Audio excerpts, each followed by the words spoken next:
curious people, welcome back to the Curiosity Kingdom. I've been busy with some stuff, so here I've created a small series of 4 videos which I like to call the Special Social Science Series, in which there will be 4 videos, each from history, geography, civics and economics. And I'll provide you with a lot of information, but these videos will be unanimated and unedited, and you will only be getting a background of me playing games. So without any further ado, you're going to learn a lot. As usual, I'm Untitled Chapter and let's begin. So the French Revolution story, which we'll be discussing in this video as our history video, starts in 1774 when King Louis XVI from the Bourbon dynasty of kings succeeded throne. When he got to the throne, he found the treasury empty. There were various reasons, like the cost of helping the 13 American colonies, maintaining immense palace at Versailles, the credit or the loans which they have taken, the lenders increased the tax, and therefore in order to maintain the general welfare, Louis XVI had to increase the taxes, but he cannot do it directly. He need to call a meeting of Estates General. At that time, the society was divided into 3 estates. The clergy and the nobility were the top 2 rich estates and who didn't have to pay the taxes. The taxes were to be paid by the 3rd estate, which in dramatic turn of event was known as the 3rd estate, which consists of businessmen, peasants and artisans who paid all the taxes.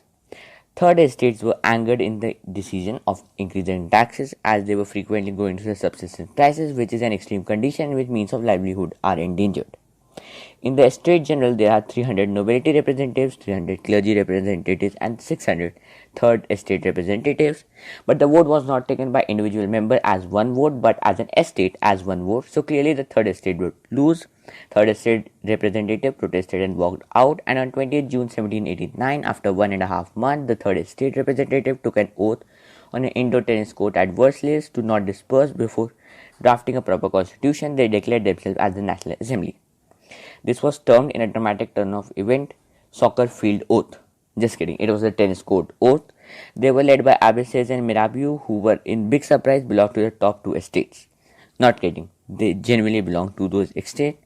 While the National Assembly was drafting constitution, there was stuff going on. What was those stuff?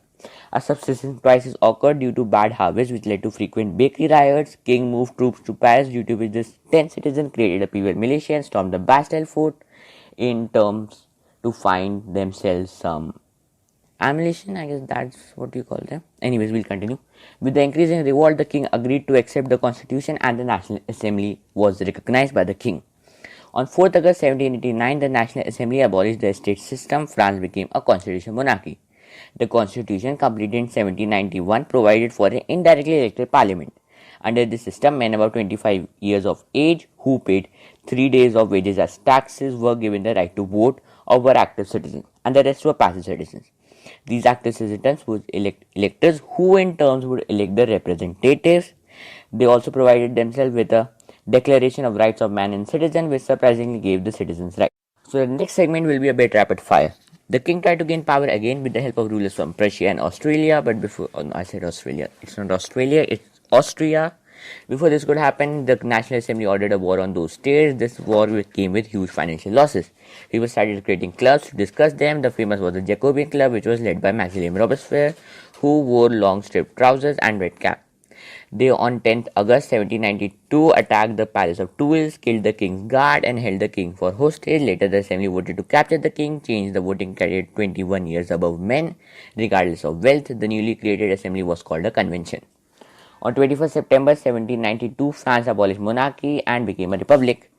Louis XVI was tried and then publicly executed on 21st January 1793, after which we have from 1793 to 1794 this beautiful time known as the Reign of Terror, in which Maximilien Robespierre ruled, and all those he saw as enemies, clergy, nobles and people, were arrested, then tried. If found guilty, beheaded by this guillotine.